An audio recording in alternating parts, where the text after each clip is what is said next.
So you know the needles come in there. These containers, right? And although you know, I mean, you can take many out at one time. I'm just going to take a single needle out. So you know, you have your dominant hand. My dominant hand is my right hand, okay, but so it's gonna vary depending upon what is your dominant hand. Yeah? But what I usually do is, you know, I do use the guide tube. Some people don't use the guide tube, but I've been trained that way, and makes things a lot easier for me. Okay, but when I choose a point, like if I find this point that I want to needle, right? What I'll do first is usually I'll try to mark the point. I'll press the guide tube, you know, to make a mark. You know, I can't see anything right here. But this is kind of hard on an apple, but okay. And then there's this tab. You know, it holds the needle in place so that it doesn't slip through the tube. So what you have to do is you have to kind of press the needle so that it won't slip out when you take out the tab. Yeah, you slip out the tab and, you know, put it back. You have to always make sure that even if you transfer the needle to the other hand, that you're holding the needle in place. You just have to gently you know, push the needle to the side so that it doesn't slide out of the tube. Yeah. So I'm using my dominant hand. I'll put the first I put the tube in place. Okay, my non-dominant hand will hold the tube at that point. Okay, and then what you do, this is something that I do.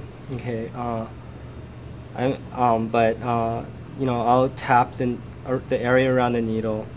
I mean, I was trained that, you know, this kind of summons the chi to that area. Another reason you might think of for doing that is it kind of distracts the patient. Okay, but you know, you tap around the point, and then when you're ready, you just tap the end of the needle in. Okay, usually you use, like, some people use the pad of their finger. Some people use more like the joint right here, but you know, you tap in, and then it's better to, you know, do it in one pretty quick tap, because what your objective is to break through the, you know, the superficial tissue. That's the most uncomfortable part. You know, is breaking through just the first layer of the skin. And if you take a long time to do that, then you're gonna cause more discomfort for the patient. So, I mean, that's one of the advantages of using the guide tube, is that you know, it really just guides the needle so that you can just tap. And you know, the reason the needle hangs out a little bit above the guide tube is so that it can, when you tap, it'll just you know, instantly break through the first superficial layers. Okay. After that, you you know, you remove the tube, and then you with your dominant hand again, you hold the handle, and you know, you'll guide the needle to an appropriate depth. It's going to be hard with the apple because it's you know, pretty firm. Okay, but when, you know, this is another hard thing about needling sometimes, is you have to apply force, like, through the tip, and it has to be sort of gentle, I mean gradual. If you are trying to, you know, you see this a lot of times in clinic.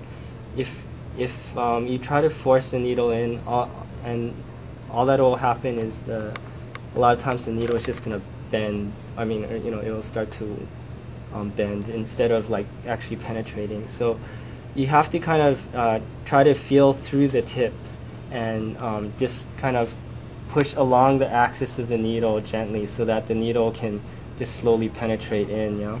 How about I see people like rolling or... Okay, yeah, that's the stimulation. So once you get to, like, an appropriate depth for whatever you're doing, there are a lot of different ways of stimulating the needle. Okay, I like to use, I don't like do like a really aggressive like twirling.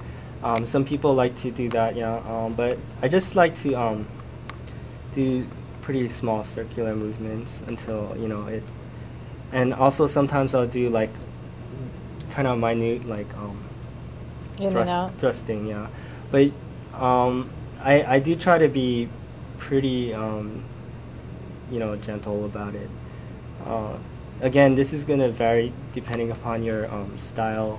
Some people like to do a lot of strong stimulation, but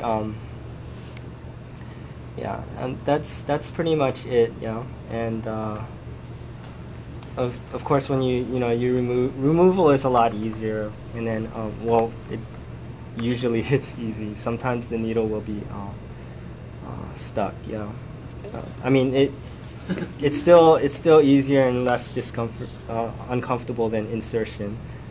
Okay, but you use like a piece of cotton and you close the hole afterwards. Okay, but I'll leave it in, and why don't we have everybody just practice.